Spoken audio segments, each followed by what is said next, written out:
Hello నమస్తే, welcome to Navata TV. నేను మీ పావని. ఈ రోజు మన నవత టీవీ ప్రత్యేక కథనంలో ఈ రోజు ప్రముఖ సినీ విలక్షణ నటుడు శ్రీ ప్రకాష్ రాజ్ గారు కొన్ని వివాదాస్పదమైనటువంటి వ్యాఖ్యలు కొన్ని సందర్భాల్లో రాజకీయ పరంగా చేయడం జరిగింది. People know me, people know Modi too. They are in jail because they are our future leaders. They are the young boys. They are Muslims. Can keep my young India in jail. He loves Zinat Aman, Wahida Rahman.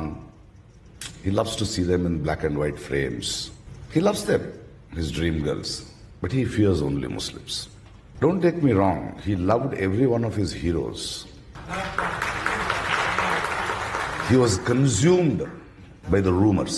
అది రాజకీయ విశ్లేషణ పరంగా ఆయన చేసిన వ్యాఖ్యలు చాలా అభ్యంతరకరంగా ఉన్నాయి. అవి వైరల్ కూడా అవుతున్నాయి. సో ఈ నేపథ్యంలో ఈ రోజు ప్రకాష్ రాజ్ గారి వ్యాఖ్యల గురించి మన స్టూడియోలో Navata TV CEO Shri Venkatesh sir ఉన్నారు. ఆయన్ని అడిగి ప్రకాష్ రాజ్ గారి వ్యాఖ్యలు ఏవైతే ఉన్నాయో అవి ఎంతవరకు సమంజసం అన్నది అడిగే ప్రయత్నం చేద్దాం. నమస్తే అండి వెంకటేష్ సార్. నమస్తే అమ్మా. సార్, మనం ఇప్పుడు చూసుకున్నట్లయితే ప్రకాష్ రాజ్ గారు అందరికీ సుపరిచితమైనటువంటి సినీ ప్రముఖ నటుడు. సో ఆయన ఈ మధ్య మరి రాజకీయ పరంగా కావచ్చు, లేకపోతే వేరే విధంగా పరంగా కావచ్చు, సెక్యులరిజం పరంగా కావచ్చు, ఆయన కొన్ని వివాదాస్పదమైనటువంటి వ్యాఖ్యలు చేస్తూ అందరిలో కూడా నానుతున్నాడు. సో ఆ వ్యాఖ్యల పట్ల మీరేమనుకుంటున్నారు సార్? ముందుగా మా నవతా టీవీ ప్రేక్షకులకు నమస్తే. మీరు ఇప్పుడు మంచి డిబేట్ లో మా యాంకర్ అయినటువంటి పావని గారు మంచి ఒక సబ్జెక్ట్ గురించి మాట్లాడదామని చెప్పి అన్నప్పుడు ప్రకాష్ గారి సబ్జెక్టు, ప్రకాష్ రాజ్ గారి సబ్జెక్ట్ అనేది మీరు అడుగుతున్నారు. ఓకే, ప్రకాష్ రాజు ఎవరైతే ఉన్నారో అతను ఒక సినీ ఇండస్ట్రీస్ లో ప్రముఖమైనటువంటి వ్యక్తి. అతను మంచి విలక్షణ నటుడు, క్యారెక్టర్ ఆర్టిస్టు, హీరో కాకుండా విలన్ పాత్రలుగా ఎక్కువగా పోషించినటువంటి ప్రత్యేకమైన నటుడు. అతను ఒరిజినల్ గా అతనిది కేరళ. అతను వచ్చేసి మన ఇండస్ట్రీస్ లోపల, తెలుగు ఇండస్ట్రీస్ లోపల మంచి విలక్షణ నటుడుగా చేస్తూ సుప్రసిద్ధి కాంచిండు. అయితే ప్రకాష్ రాజ్ వచ్చేసి ఆయన కమ్యూనిస్టు భావాలు ఉన్నటువంటి వ్యక్తి. కమ్యూనిజం అతని అతని శరీరం లోపల కమ్యూనిజం భావాలు అనేటివి ఉన్నాయి. అంటే వాళ్ళ ఫ్యామిలీ బ్యాక్గ్రౌండ్ చూసుకున్నా కూడా అతను కేరళ కాబట్టి కేరళ లోపల కమ్యూనిస్టు భావాలు ఎక్కువ ఉంటారు అక్కడ కేరళ లోపల. అది కాకుండా అతను ఒక కమ్యూనిటీ అంటే క్రిస్టియన్ కమ్యూనిటీకి చెందినటువంటి వ్యక్తి కాబట్టి వాళ్లకు గాని వాళ్ళ కుటుంబ సభ్యులకు గాని ఎప్పుడైనా సరే మన భారతదేశం లోపల ఏమైపోతుందని అంటే, భారతదేశం అనే వరకు అన్ని మతాల సారాంశము, అన్ని మతాల కలయికతోటి ఉన్నటువంటిది మన భారతదేశం. ఈ భారతదేశం లోపల మనకు కొన్ని రాజ్యాంగము సవరణ, రాజ్యాంగం కల్పించింది, వాక్ స్వతంత్రం అనేది కల్పించింది, ఇవన్నీ కల్పించింది. ఎప్పుడు మన రాజ్యాంగం రాసుకున్నప్పుడు 1947 లోపల మనకు ఇండిపెండెంట్ వచ్చినప్పుడు, స్వతంత్రం వచ్చినప్పుడు, దాని తర్వాత 50 లోపల రాజ్యాంగం రాసుకున్నారు. అంతకంటే ముందు 47 కంటే ముందు ఎలాంటి ప్రాబ్లమ్స్ ఏం లేవు. అంటే ఒకటే ప్రాబ్లం, ఆంగ్లేయులు మనను పాలిస్తున్నారు, వాళ్ళని తరిమి కొట్టాలనే భావంతో ఉన్నారు. అప్పుడు కమ్యూనిస్టు భావాలంటే ఏంటంటే దున్నేవాడిదే భూమి, దాని తర్వాత అందరు సమానమే, ప్రపంచంలో అందరు మనుషులందరూ సమానమే, దున్నేవాడిది భూమి అనే సిద్ధాంతాలు ఉన్నాయి. కొన్ని సిద్ధాంతాలు ఉన్నాయి కమ్యూనిస్టు పార్టీ వాళ్ళకి. అప్పటి నుంచి స్వతంత్ర ఉద్యమ కూడా స్వతంత్ర దేశం కావాలని చెప్పి కొట్లాడినప్పుడు, యాక్చువల్ గా మన భారతదేశం లోపల ఇంకా వేరే సబ్జెక్ట్ తీసుకున్నట్టయితే, భారతదేశం లోపల స్వతంత్రము పోరాటం అనేది 18th సెంచరీలో స్టార్ట్ అయింది. అంటే 1850, 1857 లో స్వతంత్రం స్టార్ట్ అయ్యింది. ఎందుకు స్టార్ట్ అయింది అంటే, అంతకంటే ముందు 100 సంవత్సరాలకు ముందు ఆంగ్లేయులు వచ్చారు. ఆంగ్లేయులు ఎవరయ్యానంటే బ్రిటిష్ వాళ్ళు. బ్రిటిష్ మనకి ఎక్కువ తెలిసిన పేరు అయితే రూదర్ఫర్డ్ నే మనం బాగా అతి చెప్పుకుంటాం. రూదర్ఫర్డ్ అనేటోడు మన ఆయన ప్రెసిడెంట్ రూదర్ఫర్డ్ అనేది ఒక సైనిక అధ్యక్షుడు లాగా అతను ఓకే. రూదర్ఫర్డ్ అనేది. అప్పుడు ఆంగ్లేయులు వచ్చేసి మన దేశానికి అంతకంటే ముందు అంత చరిత్ర వెనక్కి పోతే 800 సంవత్సరాలు మనకు ముస్లింస్ పాలించారు. ఓహో, ఓకే. 800 సంవత్సరాలు 800 సంవత్సరాలు ముస్లిమ్స్ పాలించారు. పాలించారు. ఔరంగజేబు, బాబరు, మహమ్మద్ అని, టిప్పు సుల్తాన్ అని, ఇక అది వేరే మొత్తం 800 సంవత్సరాలు. జహాంగీర్ అని మనం పుస్తకాలలో చూసాం. అవును. అంటే మేము చదువుకున్న పుస్తకాలలో ఆ విధంగానే ఉంది అది. అయితే 800 సంవత్సరాలు పాలించిన తర్వాత వ్యాపార నిమిత్తము ఫస్ట్ వీళ్ళు కేరళ, తమిళనాడు ఏరియాకు రావడం జరిగింది. ఎవరు? బ్రిటిషర్స్. వ్యాపారం చేసుకోవడానికి, అంటే వాళ్ళ దగ్గర ఉత్పత్తి అయినటువంటి వస్తువులను మన దేశం లోపల అమ్మడానికి నౌక లోపల వచ్చేసేసి తీర ప్రాంతాలైనటువంటి తమిళనాడు, కేరళకు ఎక్కువ ఫస్ట్ వచ్చారు. అంటే అప్పుడు టైంకి ఇవన్నీ ఏం లేవు, ఇలా భారతదేశంలోకి చొరబడటం ఇట్లా క్రమంగా. అప్పుడు ఈ రూల్స్ అండ్ రెగ్యులేషన్స్ క్రమంగా ఎవరు లేరు ఇక. అంటే ఎవరు ఇష్టం నుండి వచ్చేటోళ్ళు, ఎవరు వాళ్ళకి నచ్చినట్టు వాళ్ళు ఉండేటోళ్ళు, పోయేటోళ్ళు అనమాట. రాయల వారి పాలన అన్నట్టు జరిగేది. అప్పుడు రాజుల పాలనలు వేరు. విదేశాల నుంచి ఎవరు వస్తున్నారు, ఎవరు పోతున్నారు ఎవరికి తెలియదు. ఓకే. అప్పట్లో ఆ టైం లోపల. దాని తర్వాత ఏమైపోయిందనంటే సరే అది వలస వచ్చారు వ్యాపార నిమిత్తము. మన దగ్గర ఉన్నటువంటి మన రాజుల యొక్క బలహీనతలను తీసుకొని వాళ్లకు అవసరాలను తీర్చుకుంటూ, మనకంటే కొంత బ్రిటిష్ ముందు ఉంటుండే అప్పుడు భారతదేశం లోపల. కానీ సైన్స్ పరంగా గాని, నాలెడ్జ్ పరంగా గాని మన భారతదేశమే గొప్ప. కొన్నిట్లల్లా మనం వెనుకబడి ఉండొచ్చు మన నాగరికత ప్రకారంగా.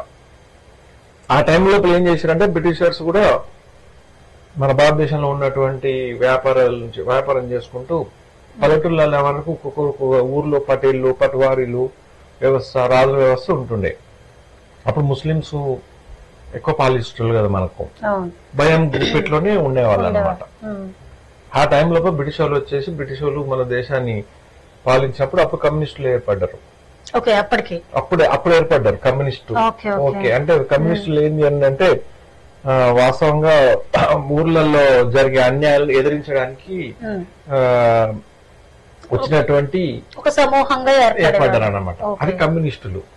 ఊర్లలో పెత్తందారులు, పటేళ్లు, పట్వారీలు వీళ్ళను బానిసలుగా చేసుకునే వాళ్ళు అనమాట. ఎవరికి?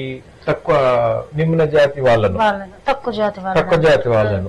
ఆ టైం లోపల కమ్యూనిస్ట్ పార్టీ వాళ్ళు ఏం చేశారు? కమ్యూనిస్ట్ పార్టీ అనేది ఒకటి ఏర్పాటు చేసి అందులోపల ఏంది అని అంటే వీళ్ళు ఎదిరించడం స్టార్ట్ చేశారు. ఊర్లో ఉన్నటువంటి వాళ్ళను, బ్రిటిష్ వాళ్ళని, ఊర్లో ఉన్నటువంటి ఎవరైతే పెత్తనాలు చేస్తున్నారో వాళ్ళని ఎదిరించడం స్టార్ట్ చేశారు. ఆ కోవ లోపలనే ఇక సరే ఒక పార్టీ లాగా ఏర్పాటు చేసేసుకున్నారు. అట్లాగే అదే టైం లోపల భారతదేశంలో వాళ్ళు వచ్చినటువంటి ఆ తెల్లోళ్ళు అనేది అప్పట్లో తెల్లోళ్ళు మనం అంటే మనది సౌత్ ఇండియా కాబట్టి ఏమైతే మన దగ్గర వాతావరణానికి కొంచెం బ్లాక్ ఉంటారు. అక్కడ బ్రిటిషర్స్ వైట్ ఉంటారు కాబట్టి వాళ్ళు తెల్లోళ్ళు అనేది. తెల్లోళ్ళు మన దేశానికి వచ్చి పరిపాలన మన దొరలు వేరు, తెల్లోళ్ళు వేరు. దొరలు అనేది ఏంది అని అంటే ఊర్లలో ఉన్నటువంటి పెత్తందారులు దొరలు అనేవాళ్ళు. ఊర్లలో ఎవరైతే పెత్తందారులు ఉంటున్నారో డబ్బున్న వాళ్ళు, రెడ్డిస్, కాపులు, కమ్మలు, రాజులు వీళ్ళందరూ ఉంటున్నారు. రావులు వీళ్ళందరూ సరే కులాల పారికి, అంటే అది మళ్ళీ వేరే సబ్జెక్ట్ పోద్ది. వీళ్ళను ఆమెలు దొక్కుతుంటే కమ్యూనిస్టులు అంటే వాళ్ళ ఒక వర్గం ఏర్పాటు చేసేసి వాళ్ళు ఎదిరించడం స్టార్ట్ చేశారు. అదే ఎక్కువ లోపల బ్రిటిష్ వారిని కూడా ఎదిరించడం మొదలు పెట్టారు. కమ్యూనిస్ట్ వాళ్ళు అనేవాళ్ళు కమ్యూనిజం భావాలతోటి. అంటే ఎవరు పెత్తనం చేస్తారో మీ పెత్తనం మా మీద ఎందుకు, మా బతకలే మేము బతుకుతాం అనే ఉద్దేశం అన్నమాట వాళ్ళకి కూడా. ఆ రకంగా కమ్యూనిస్టులు తయారయ్యారు. కేరళ ఆ ప్రాంతం లోపల, కేరళ, తమిళనాడు అనుకోండి, వీళ్ళందరూ ఎవరు అంటే ఇప్పుడు అందరు హిందువులుగానే ఉండే ఒకప్పుడు. ప్రతి ఒక్కరు హిందువులు, భారతదేశానికి హిందువులుగా ఉండే. మన పల్లెటూళ్ళలోకి వచ్చే వరకు కొంత అంటరానితనం అనేది అప్పుడు ఎక్కువగా ఉంటుండే. అవును సార్. అంటరానితనాన్ని ఎక్కువగా పోషించేటోళ్ళు. అంటే చిన్న జాతి వాళ్ళను అవును. గుళ్ళోళ్ళకి రానివ్వకపోవడము, అవును. వాళ్ళ పక్కన కూర్చోబెట్టుకోకపోవడము, ఇలాంటి ప్రాబ్లమ్స్. ఎడ్యుకేషన్ కూడా చాలా దూరంగా ఎడ్యుకేషన్ ఉండేది లేదు, కదా ఎడ్యుకేషన్ వాళ్ళకి ఇవ్వకపోయేది. అవును. బ్రాహ్మణులు రాజ్యం వేయలేది. బ్రాహ్మణులు అంటే చదువుకున్నోళ్ళు, ఎవరైతే చదువుకున్న వాడు బ్రాహ్మణుడు, ఓహో, ఓకే.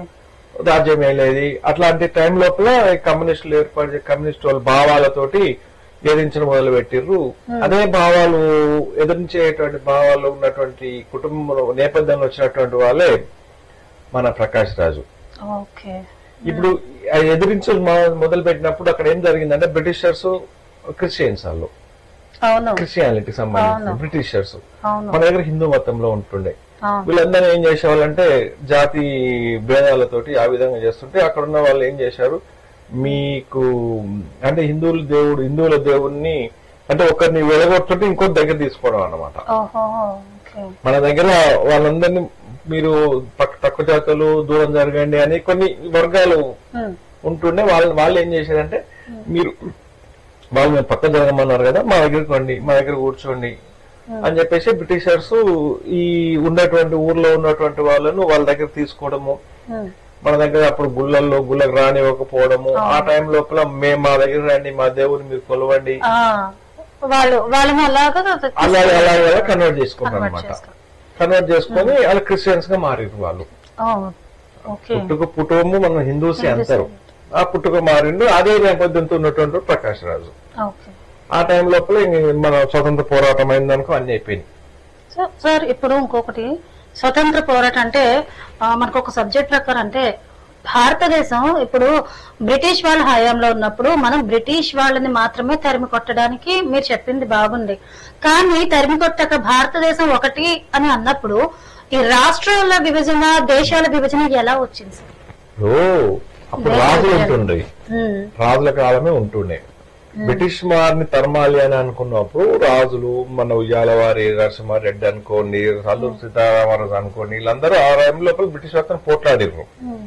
పోట్లాడినప్పుడు ఏం చేశారంటే బ్రిటిష్ వారు మెయిన్ గా అక్కడ సుభాష్ చంద్రబోస్, తర్వాత మహాత్మా గాంధీ, వీళ్ళందరూ కూడా స్వతంత్ర పోరాటం లోపల ఒక్కొక్కరి పంద ఒక్కొక్క రకంగా ఉంటుండే. అప్పుడే రెండో ప్రపంచ యుద్ధం వచ్చింది.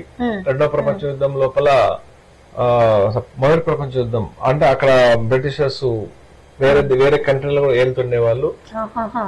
అక్కడ ప్రాబ్లం వచ్చేసి వాళ్ళ సైనిక శక్తి కూడా నశించిపోయి, సరే మీరు స్వతంత్రం అడుగుతున్నారు కదా, మేము కూడా పాలించలేము, మేము ఆర్థికంగా కూడా మేము క్షీణించిపోయినాము, మీ దేశాన్ని మీకు ఇచ్చేసి మేము పారిపోతాము అని చెప్పేసి ఈ రెవల్యూషన్ చూసి వెళ్ళిపోయారు. బ్రిటిష్ వాళ్ళు వెళ్ళిపోయారు. బ్రిటిష్ వెళ్ళిపోయినప్పుడు అక్కడ జరిగింది ఏంటంటే మహాత్మా గాంధీ, మహమ్మద్ అలీ జిన్నా, వీళ్ళు ఒక పోరాట యోధులు అప్పట్లో ఉన్నప్పుడు రెండు వర్గాలుగా చీరిపోయినాయి. రెండు వర్గాలుగా చీరిపోయి వాళ్ళు ఏం చేశారంటే, సరే మీరు హిందూ దేశం కదా, హిందువులందరికీ ఒక దేశాన్ని విడగొట్టండి, మాకు అదే టైం లోపల మా రిలీజన్ ఏదైతుందో ముస్లింస్, మాకు ఒక దేశాన్ని విడగొట్టండి అని చెప్పేసి అప్పుడు బ్రిటిషర్స్ ని అడిగారు వీళ్ళు. మహమ్మద్ అలీ జిన్నా, ఇక్కడ మన మహాత్మా గాంధీ, నెహ్రూ, వీళ్ళందరూ అనుకోండి. అప్పట్లో సుభాష్ చంద్రబోస్ మళ్ళీ వేరే పాత్ర. సుభాష్ చంద్రబోస్ ను అడ్డం పెట్టుకుని సుభాష్ చంద్రబోస్ ను పక్కకు పెట్టేసి వీళ్ళు ఒక వర్గం ఏర్పడి పాకిస్తాన్ సపరేట్ చేసిర్రు, మన భారతదేశం సపరేట్ చేసిర్రు ఆ టైం లోపల. అప్పుడు ఏమైపోయింది అని అంటే పాకిస్తాన్ లో ఉన్నటువంటి అంటే పాకిస్తాన్ అంటే అప్పుడు మన మొత్తం అఖండ భారతదేశంలో ఉంటుండే. ఇప్పుడున్న పాకిస్తాన్, ఆఫ్ఘనిస్తాన్, నేపాల్, దాని తర్వాత పక్కన బంగ్లాదేశ్, ఇవన్నీ స్వతంత్ర రాకముందు అంత ఒకటిగానే ఉంటుండే. ఈ రెండు విడగొట్టుకున్నారు. రెండు విడగొట్టుకుని ఏం చేశారు అంటే, మీకు ముస్లింస్ మాకు రాజ్యం పాకిస్తాన్ ఇచ్చేసేయండి, హిందూ రాజ్యాన్ని వదిలేసి వెళ్ళిపోతాం అని చెప్పేసి వాళ్ళు వైస్ రాయి అప్పట్లో ఉన్నటువంటి వాళ్ళ ప్రెసిడెంట్స్ చెప్పేసి వెళ్ళిపోయారు. వాళ్ళ దేశం ఇచ్చేసి వెళ్ళిపోయారు, అభివృద్ధి చేసేంత చేసి వెళ్ళిపోయారు. వెళ్ళిపోయిన తర్వాత జరిగినటువంటి సంఘటనలు అనేది 47 తర్వాత ఇక మన దగ్గర ఉన్నటువంటి అప్పుడున్న రాజ్యాలు, అదే అప్పుడున్నటువంటి చట్టాలను మనం మార్చుకుంటూ మనంతలో మనం పాలించుకుందాం అనే ఉద్దేశంతో మన అంబేద్కర్ గారు ఏం చేశారంటే రాజ్యాంగ కర్త, అవును. రాజ్యాంగం ఏమో ఆయన రాసించలే, అంబేద్కర్ గారు. దాంట్లో మళ్ళీ ఒక 200 మంది పైన ఇలాంటి సభ్యులు ఉన్నారు. దాంట్లో ఈయనకు అధికారంగా ఇచ్చేసి స్కూలిటీ ఇచ్చారనమాట.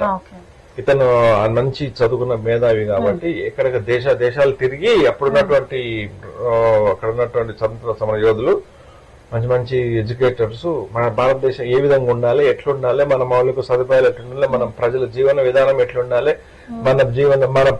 మన రాజ్యాంగాన్ని మనమే రాసుకుందాం అని చెప్పేసి అంబేద్కర్ గా అందరు కూర్చొని చేశారు.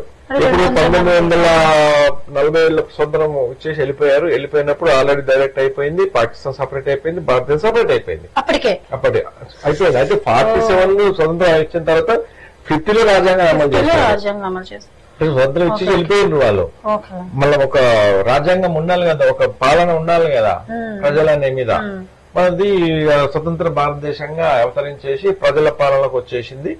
ఎలక్షన్లని అవన్నీ అన్ని స్టార్ట్ అయిపోయినాయి. ఆ టైం లోపల అంబేద్కర్ గారు రచించినటువంటి ఏదైతే రాజ్యాంగం ఉందో దాన్ని అమలు చేయడం జరిగింది. దీని లోపల మామూలుగా జనరల్ గా జరుగుతుంది. అప్పుడు పండిత్ జవహర్లాల్ నెహ్రూ ప్రధానమంత్రిని చేసిర్రు. దాని తర్వాత నెహ్రూ మన గాంధీ పక్కన ఉండి నెహ్రూ ప్రధానమంత్రిని చేసి పెట్టేసిర్రు.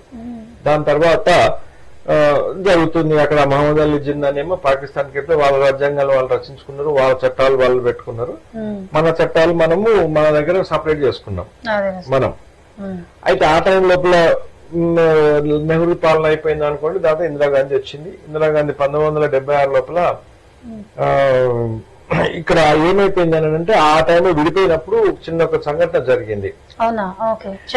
ఏదైంది అని అంటే ముస్లింస్, క్రిస్టియన్స్, దాని తర్వాత బౌద్ధులు, జైనులు మన దగ్గర వీళ్ళందరూ వివిధ మతాల సమ్మేళనంతో కూడుకున్నట్టు మన భారతదేశం. అయితే మెజారిటీ పీపుల్స్ ఎవరు హిందూస్ ఉన్నారు. మిగతా వాళ్ళు ఎక్కడ తక్కువ ఉన్నటువంటి మైనారిటీస్ అని చెప్పేసి అని అన్నారు. ఆ మైనారిటీస్ లోపల అక్కడ ఏం జరిగిందంటే ఆ టైం లోపల మీరు ముస్లింస్ అందరినీ మా పాకిస్తాన్ కి వచ్చేసేయండి, ఇలా దేశానికి వెళ్ళిపోదాం, మన దేశాన్ని మనం పాలించుకుందాం అని చెప్పేసి ముస్లింస్ అందరూ వెళ్ళిపోయారు. ఎందుకంటే మన దేశం సపరేట్ ఇచ్చాం కదా.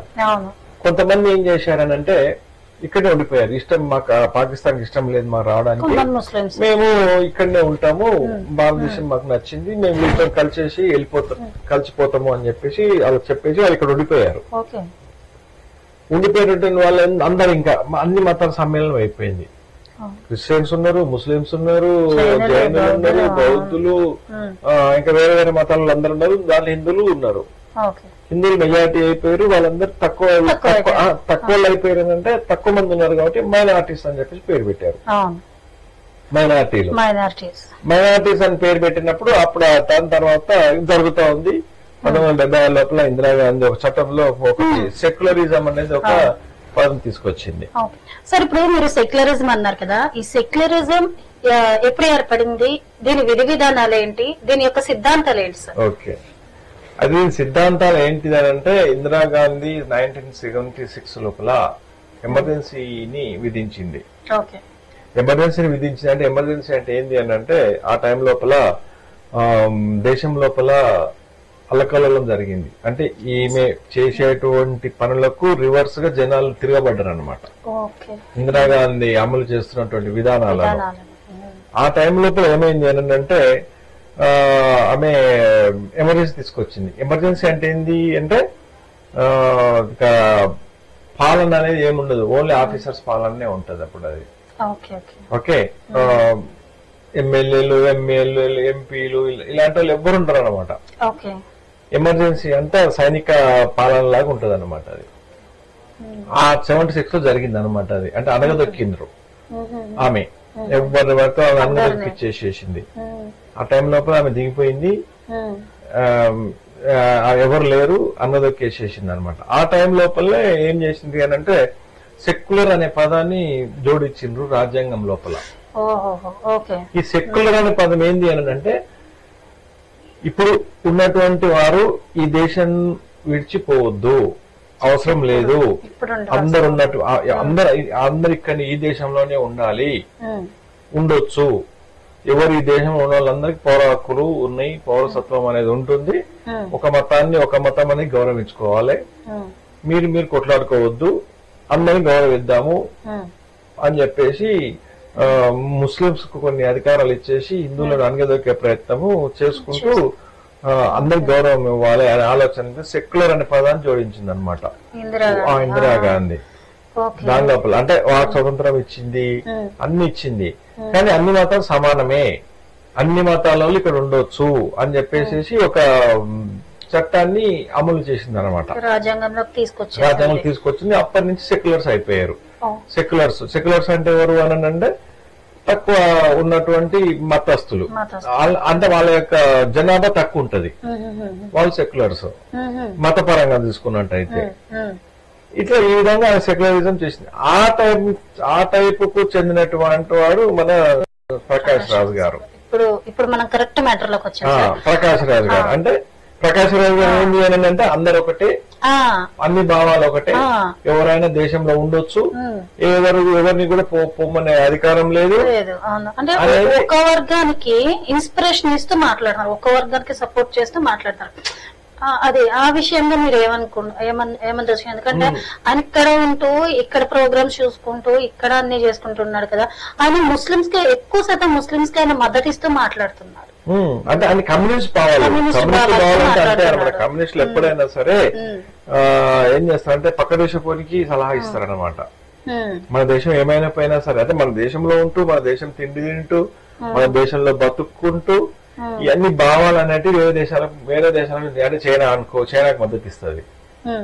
చైనా మొత్తం కమ్యూనిజం, వాళ్ళకి మద్దతు ఇస్తారు. ఇప్పుడు అంతేందుకు మొన్న మన ఒక సిపిఎం నాయకుడు నారాయణ అని ఉన్నాడు, ఆ నారాయణ ఒక వ్యాఖ్య చేశాడు ఇతనిలాగానే. ఏం చేశాడు? పాకిస్తాన్ మన భారత ప్రభుత్వంలో ఉన్నటువంటి ఎవరైతే సైనికులు ఉన్నారో సైనికులు యుద్ధాన్ని చేయొద్దు, టెర్రరిస్టులు మాత్రమే చంపాలి, పాకిస్తాన్ యుద్ధం ఎందుకు చేస్తారు, పాకిస్తాన్ యుద్ధం చేయడము నేను ఒప్పుకోను అని చెప్పేసి అని అంటాడు ఆయన నారాయణ. పాకిస్తాన్ యుద్ధం ఎందుకు చేస్తారు మీరు, పాకిస్తాన్ తప్పేం చేసింది మనల్ని అంటున్నారు, మన భారత ప్రభుత్వాన్ని. పాకిస్తాన్ తప్పేం చేసింది, తప్పు చేసి టెర్రరిస్టులు. మరి యుద్ధం ఎవరు మొదలు పెట్టారండి? అది కమ్యూనిస్టులని ట్విట్టర్ అనమాట. మన దేశం తినుకుంటూ మన దేశాన్ని నాశనం చేయడానికి చూస్తారు వాళ్ళు. మన దేశం పైన గౌరవం ఉండదు, పక్క దేశం మీద గౌరవం ఉంటది. ఈ నారాయణ అనేటోడు ఆ విధంగా సేమ్ అదే కోరుకుంది ప్రకాష్ రాజ్. ఎట్లంటే మన దేశంలో వింటున్నాడు, మన దేశంలో డబ్బులు సంపాదిస్తున్నాడు, మన దగ్గరనే ఉంటున్నాడు, మన దేశాన్ని ప్రేమించకుండా పక్క దేశాన్ని ప్రేమిస్తున్నాడు. అంటే ఎట్లయిపోయిందంటే ప్రకాష్ రాజ్ గారి పరిస్థితి పక్క దేశాల్లో వచ్చి మన దేశాలు ఉండొచ్చట. ఆయన చెప్తున్నాడు మొన్న, ప్రపంచం లోపల భూమి అందది ఒకటే, భూమి మీద ఎవరైనా జీవించవచ్చు, ఎవరిని పోమనే హక్కు లేదు, వాళ్ళు ఎవరైనా కావచ్చు, ఏ దేశం ఇష్టం ఉంటే ఆ దేశానికి వస్తారు అని చెప్పేసి ప్రకాష్ రాజ్ చెప్తున్నాడు. అది ఎంతవరకు సమంజసం అంటే ఆయన మొత్తం టోటల్ గా రాంగ్ వే చేస్తున్నాడు ఆయన. ఎందుకు అని అంటే ఇప్పుడు ఏ దేశం తీసుకున్నా కూడా ఎగ్జాంపుల్ పాకిస్తాన్ అనుకో, పాకిస్తాన్ పౌరసత్వం ఉంది వాళ్లకు, అంటే సిఎన్ఎన్ఏ సిఏ నేషనల్ పౌరసత్వం ఉంది. పాకిస్తాన్ మనం ఉండాలంటే ఉండడానికి రాదు, మనం పోయాడా, ఎందుకంటే అక్కడ కార్డు ఇచ్చారు వాళ్ళు, కార్డ్ అని. అమెరికా పోతాం గ్రీన్ కార్డ్ అంటారు దాన్ని, అంటే వాళ్ళ దేశ పౌరసత్వం. భారతదేశం ఏందని అంటే సత్రం అయిపోయింది, చేసుకోవచ్చు ఏమైనా చేయొచ్చు అనేది. ప్రకాష్ రాజ్ అనే కాదు, కమ్యూనిస్టులు ఉన్న అందరూ అట్లే అంటారు అనమాట. కమ్యూనిస్టు భావాలు ఉన్నటువంటి వారు అందరూ అట్లే అంటారు. అంటే దేశం ఏమైనా నాశనమైన సార్ పర్వాలే, పక్కోళ్ళు వచ్చేసేసి మనం కుట్టిపోయినా పర్వాలే, మనము మళ్ళా దాంట్లో ఉన్న హిందువులే మళ్ళా భావాలు అసలు అనమాట. ఆ కోవకు చెందినట్టు మన ప్రకాష్ రాజ్. ప్రకాష్ రాజ్ ఏమంటున్నాడు, బంగ్లాదేశ్ రావచ్చు, పాకిస్తాన్ వాళ్ళు రావచ్చు, వాళ్ళకి మనం పౌరసత్వం ఇవ్వాలి. అవునవును, అదే అంటున్నాడు. అది ఎంతవరకు సంబంధించి కాదు కదా. ఇప్పుడు ఒక కుటుంబం ఉంది, ఎగ్జాంపుల్ గా మనకు కుటుంబం ఉంటుంది, తల్లి తండ్రి ఇద్దరు పిల్లలు. వాళ్ళు ఏం చేస్తారు, వాళ్ళకు సంపాదన అనేది వాళ్ళు బతకడానికి వాళ్ళకు వనరులను చూసుకుంటాడు, అంటే కుటుంబ వ్యవస్థ. కుటుంబంలో పిల్లలు ఉంటాడు, తండ్రి ఉంటాడు, తల్లి ఉంటుంది, భార్య ఉంటుంది, వీళ్ళు ఒక 4-5 మంది ఉంటారు. వాళ్ళు ఏం చేస్తారు, ఆ 4-5 బతకడానికి కావాల్సినటువంటి సంపాదన సంపాదించుకుంటారు వాళ్ళు. మీరు వాడు వచ్చేసి ఎవరో వచ్చేసి వాళ్ళ ఇంట్లోకి వచ్చేసి నాకు తిండి పెట్టు అని అంటే ఈ కుటుంబ పెద్ద ఏం చేస్తాడు, ఎక్కడి నుంచి వస్తుంది తిండి అనేది. కానీ ప్రకాష్ రాజు ఏమంటున్నాడు, ఎవరు వచ్చినా సరే ఆయన పెట్టాలి అని చెప్పేసి అని అంటున్నాడు. అలాంటప్పుడు అట్లా ఎట్లా పెడతారు సార్, మన దేశానికి వచ్చి ఆడేవడో వచ్చి మన దగ్గర దేశం పక్కన పెట్టి ఇల్లు గురించి మాట్లాడుతున్నాం మనం. మరి అదే అంటున్నా, ఇల్లు గురించే ఎలా పెడతాం మనమైతే. మన దగ్గర ఉండాలి కదా కదా, అవును. ఆర్థిక వనరులు మన దగ్గర లేనప్పుడు మన వరకే మనం చూసుకుంటాం. అది అంటే ఒక దేశంలో ఉన్నప్పుడు ఆ దేశం యొక్క జనాభా ఎంత ఉంది, వనరులు ఏంటివి, ఉత్పత్తి ఏది ఏంటింది, జనాభా సరిపడేటువంటి ఆహార ధాన్యాలు ఉన్నాయా లేవా, వాళ్ళకు వసతులు ఎట్లా కల్పించాలి, కూడు గుడ్డ అనేది ఏ విధంగా ఇవ్వాలి అనేది ఒక ప్రణాళిక అనేది ఉంటుంది. కానీ ప్రకాష్ రాజు ఏమంటున్నాడు, ఎవరైనా రావచ్చు ఎవరైనా పోవచ్చు, మన దేశంలో దేశ భూభాగం అందరిది భూమి అని చెప్పేసి. ఇప్పుడు అలాంటప్పుడు అమెరికా ఉంది, అమెరికాలో వాడు ఏమంటాడు, పౌరసత్వం అనేది ఇవ్వట్లేదు. విదేశాల నుంచి వచ్చిన వాళ్ళు మా దేశానికి రక్షణగా ఉంటాం, విదేశాలు వెళ్ళిపోయి మా దేశంలో ఉండొద్దు, అక్కడ ప్రధాన ఆంక్షలు విధించాడు కదా. మళ్ళీ ఇప్పుడు అధ్యక్షుడు ట్రంప్ అంటే ఎవరి దేశ ప్రయోజనాలు వాళ్ళు చూసుకోవాలి. పక్కోడు వచ్చేసేసి మన దగ్గర తినిపోతుంటారు, ఎవరో తెలియదు, ఎక్కడి నుంచి వస్తుందో తెలియదు. ఇలాంటి వాళ్ళు టెర్రరిస్టులు తయారైంది. సరే సరే, ఆయన మాటకు వద్దాం. ఇప్పుడు పాకిస్తాన్ వెళ్లి హిందువులకు ఇక్కడ పౌర హక్కుల చట్టం తీసుకురావాలని మాట్లాడగలడా ఆయన ప్రకాష్ రాజు? అది ఇదనే, అది ఇక్కడే ఎందుకనంటే మన దగ్గర ఒకటి చిన్న ఇది ఉందన్నమాట, వాక్ స్వాతంత్రం. ఇష్టం మాట్లాడుకోవచ్చు, వాడిని ఎవరైనా మనలేడు. రాజ్యాంగం లోపల ఒక చిన్న ఆర్టికల్ ఉంది, వాక్ స్వాతంత్రం, నీకు నచ్చింది నువ్వు మాట్లాడు అనేది వాక్ స్వాతంత్రం లోపల ఆయన ఆ దానిలో జీవిస్తుండ అనమాట. పాకిస్తాన్ ఇప్పుడు వేరే దేశాలు మాట్లాడమని ఆయన తన్ని తరిమేస్తారు. మేము భారతదేశం రా బాబు మరి, నేను పాకిస్తాన్ లో భూమి అందరిది కదా, నేను పాకిస్తాన్ కి వచ్చి మీ పాకిస్తాన్ నేను బతుకుతాను అని అంటే తన్ని చీరేస్తారు. అది అక్కడనే అక్కడ చట్టాలు వేరు, ఇక్కడ చట్టాలు వేరు. ఇక్కడ చట్టాలు అనేది ఎవరిని అందరూ సమానమైన చట్టాలు ఉన్నాయి అట్లా. అందుకనే ప్రకాష్ రాజు బతికిపోతున్నాడు ఇక్కడ. ఈ విధంగా ప్రకాష్ రాజు ఆయన మాటలు చాలా వ్యంగ్యంగా ఉన్నాయి, అది కరెక్ట్ అయిన పద్ధతి కాదు. దేశం లోపల ఉన్నప్పుడు దేశ వనరులు, దేశానికి సంబంధించినటువంటి మౌలిక సదుపాయాలను చూసుకొని ఒక రాజ్యము, ఒక సిస్టమ్ అనేది ఉన్నప్పుడు సేమ్ ఒక కుటుంబ వ్యవస్థ ఏ విధంగా అయితే ఉంటుందో, కుటుంబం లోపల ఒక 5-6 మంది సభ్యులు ఉన్నప్పుడు వారికి ఆర్థిక వనరులు ఏ విధంగా సమకూర్చుకోవాలి, వాళ్ళకి నేను ఏ విధంగా అన్ని సమకూర్చాలని ఏ విధంగా కుటుంబ పెద్ద ఆలోచన చేస్తాడో, దేశానికి సంబంధించినట్టు మన ప్రధానమంత్రి ఆ విధంగా ఆలోచన చేస్తాడు. ఆయన కూడా పాయింట్ అవుట్ చేసి మాట్లాడే వ్యాఖ్యలు కూడా చాలా చేశాడు. ఆమిర్ ఖాన్ ఇష్టపడతాడు, షారుఖ్ ఖాన్ ఇష్టపడతాడు, వేరే దేశపు పౌరసత్వం ఇక్కడ ఎందుకు ఇవ్వరు అన్నట్టు ఒక దేశ ప్రధానిని ఉద్దేశించి కూడా మొన్న మాట్లాడడం జరిగింది. అది ఎంతవరకు సమంజసం? ఇప్పుడు ఏ ఉన్న ముస్లింస్ మన ప్రధానమంత్రి ఎవరిని మనలే. అవును, ఏ ముస్లింస్ అన్న మీరు వెళ్ళిపోమని చెప్పిండా? లేదు, వెళ్ళిపోమని చెప్పలేదే. ముస్లింస్ ఉన్నారు, వాళ్ళు ఉండమని చెప్పి వాళ్ళకు కూడా. ఇప్పుడు మన దగ్గర మన ప్రధానమంత్రి ఏం చేశాడు, కరోనా వచ్చినప్పుడు అందరికి బియ్యం ఇచ్చాడు. ముస్లింస్ కి ఇవ్వలేదా? క్రిస్టియన్స్ కి ఇవ్వలేదా? బౌద్ధులకి ఇవ్వలేదా? అందరికీ ఇచ్చాడు ఉచిత బియ్యం. అంటే తినమని చెప్పేసి అన్నాడు. నువ్వు ఆ ప్రకాష్ రాజు గారి ఉద్దేశం లోపల ఒకవేళ ఆ ప్రధానమంత్రికి ఆ ఉద్దేశం ఉంటే ముస్లింస్ కి ఇవ్వద్దు బియ్యం, వాళ్ళు హిందూస్ కి ఇయ్యాలి అని చెప్పేసి అనేటోళ్ళు.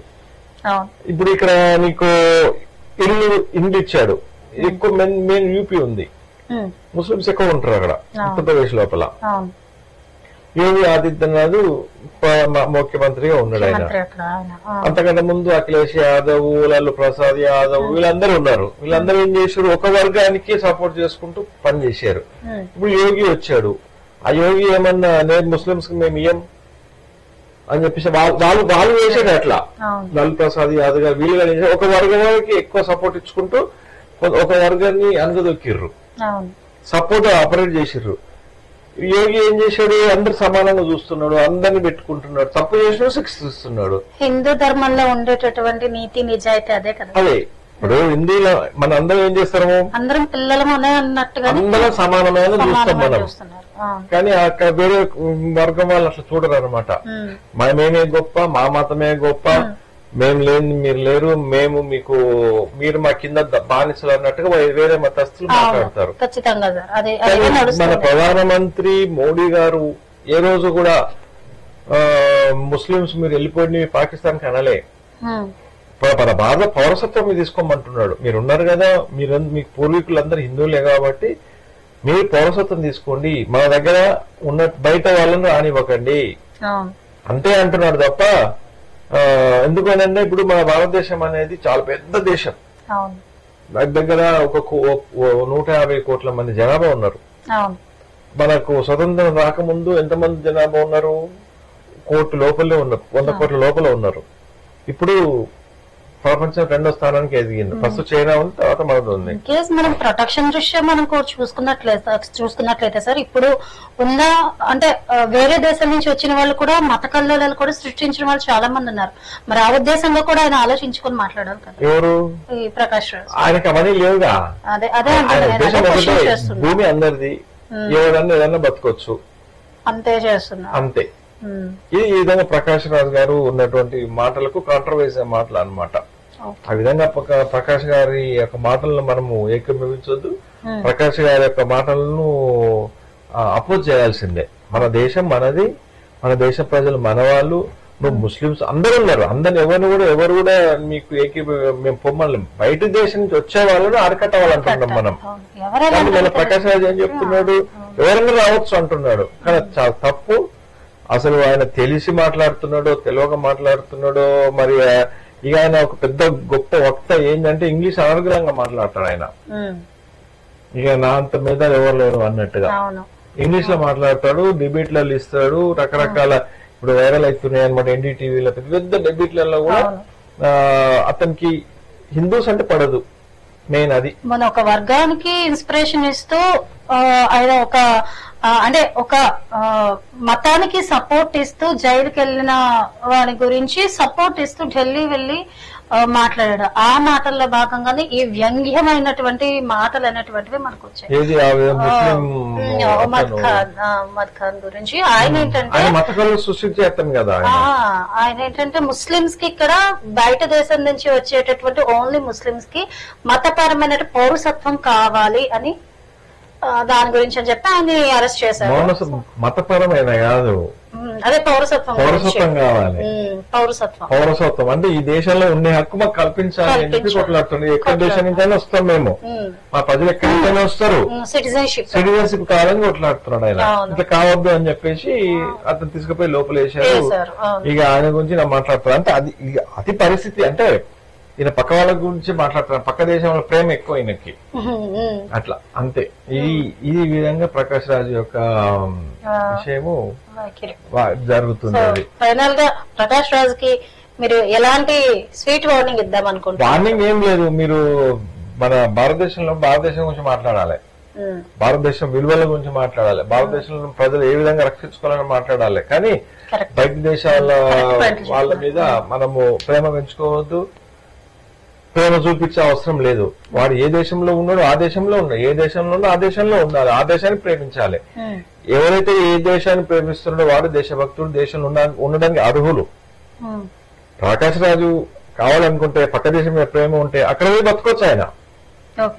అక్కడ అడగండి ఈ యొక్క విషయాన్ని అక్కడ అడిగితే అక్కడ వాళ్ళు ఏమంటారో అప్పుడు తెలుస్తారు ప్రకాష్ రాజు.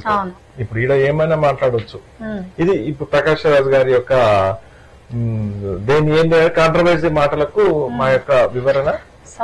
చూసారు కదండి, ఈ రోజు ప్రకాష్ రాజ్ గారు మాట్లాడుతున్నటువంటి ఒక వర్గానికి ఇన్స్పిరేషన్ గా మన భారతదేశ ప్రజల్ని కించపరుస్తూ మాట్లాడినటువంటి మాటలకి మన నవత టీవీ సిఇఓ శ్రీ వెంకటేశ్వర గారు ఇచ్చినటువంటి విశ్లేషణ. సో ఇది ఇవాల్టి ప్రత్యేక కథనం. మరొక ప్రత్యేక కథనంలో మళ్ళీ కలుద్దాం.